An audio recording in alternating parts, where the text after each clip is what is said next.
The last part ended with an explosive promise, but the price of that promise was steep.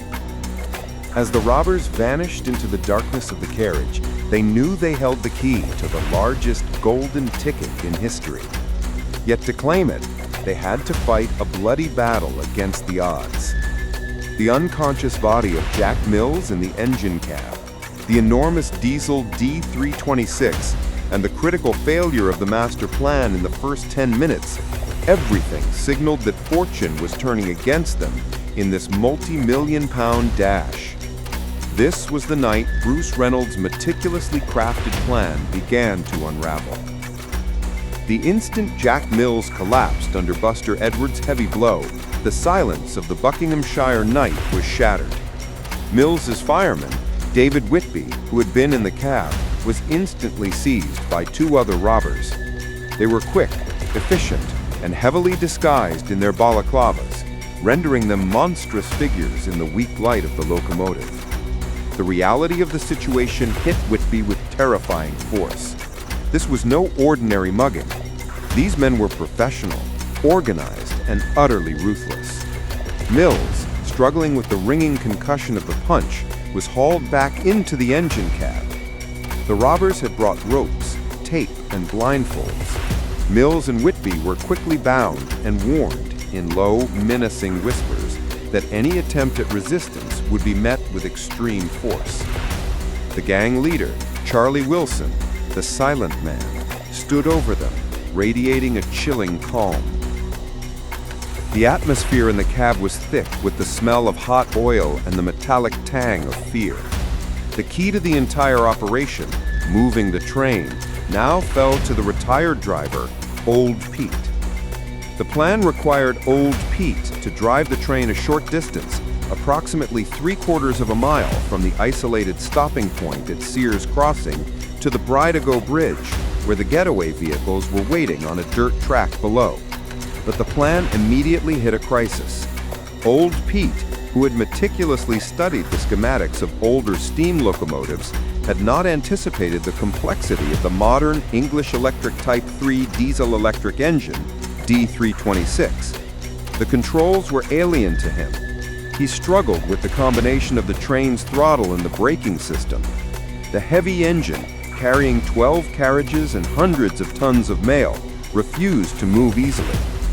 Bruce Reynolds, watching from the trackside, felt his meticulously crafted plan unraveling in the first 10 minutes.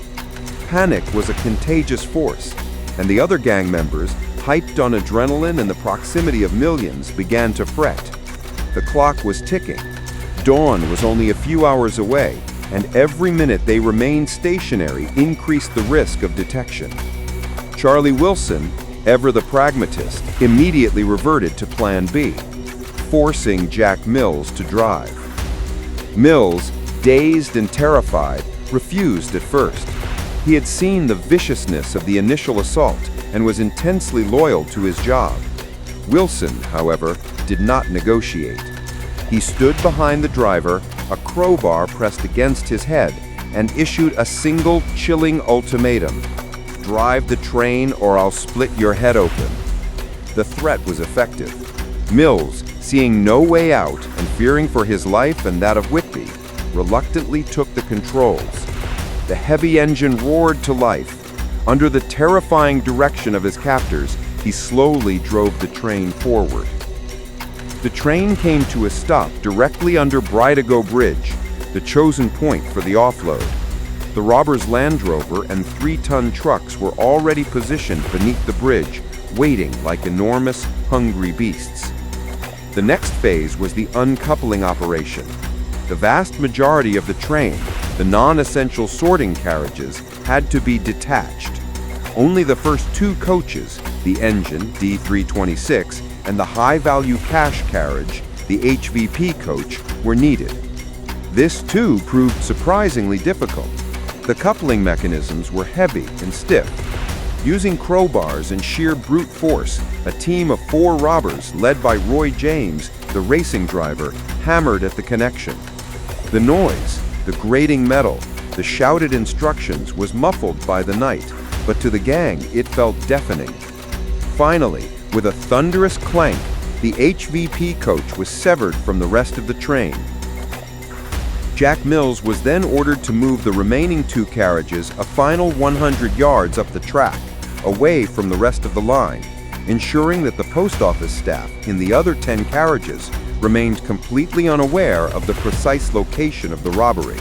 The train crew and the sorting staff, trained not to interfere, had no idea what was happening, only that the train had stopped inexplicably in the middle of nowhere. The HVP coach was the vault, the golden ticket. Inside, 5 postal workers were diligently sorting the registered mail, unaware that the world outside their compartment had just turned upside down. The chief clerk, Frank Dehurst, heard the commotion and the clank of the uncoupling. His training dictated passive resistance. He ordered his men to stay calm. The assault team, led by Bruce Reynolds and Buster Edwards, had anticipated resistance, or at least a locked door. They hammered on the outer door. The postal workers, terrified, refused to open it. Frustrated, the robbers used a heavy steel hammer and a crowbar to smash out the window in the door.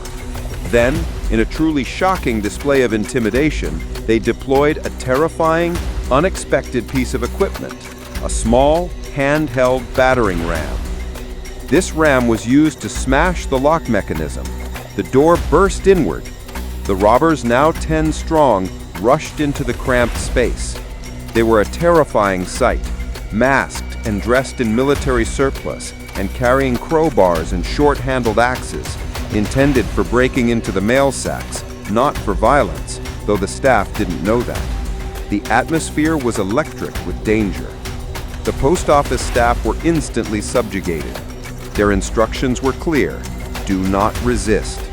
They were thrown to the floor, blindfolded and bound with rope and tape.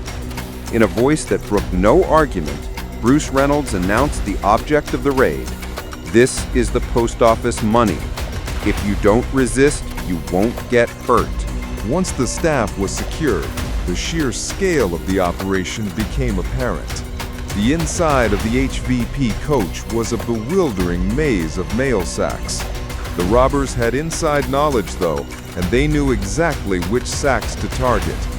They were looking for the TPO specials, the heavy canvas sacks marked registered mail and sealed with lead plugs. These sacks contained the consolidated cash from Scotland's regional banks, destined for the Bank of England. The robbers began to haul the sacks out. The cash was heavy, far heavier than they had anticipated.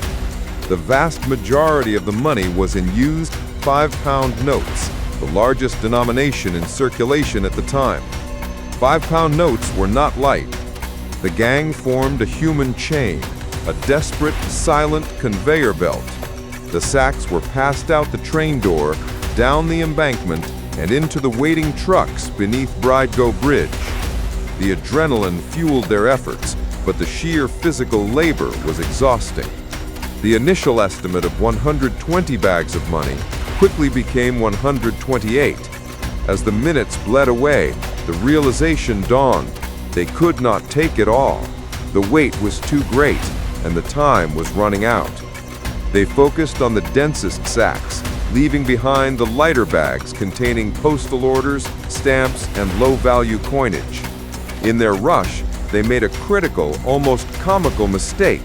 They accidentally left behind an estimated 500,000 pounds, about $15 million today, simply because they ran out of time and muscle.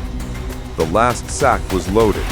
Bruce Reynolds looked around the scene of controlled chaos, the bound staff, the scattered empty sacks, the air thick with the smell of sweat and success. The entire operation, from the stop signal to the final sack loading, had taken approximately 30 minutes. The men then administered a final shocking instruction to the postal workers: don't move for 30 minutes. It was a simple, effective tactic to buy their escape time. With a final shout and a flurry of boots on gravel, the gang members retreated. They climbed into the back of the waiting trucks. Roy James, the champion driver, took the wheel of the lead vehicle. The convoy roared to life. pulling out from under Bridego Bridge and onto the narrow, winding country lanes that would take them deep into the Oxfordshire countryside. Left behind in the dead silence of the track were the bound postal workers and the unconscious Jack Mills, who had suffered a severe, debilitating blow that would ultimately lead to his premature death 7 years later. The Glasgow-London Up Special was stopped, silent, and violated. The take, £2.6 million sterling.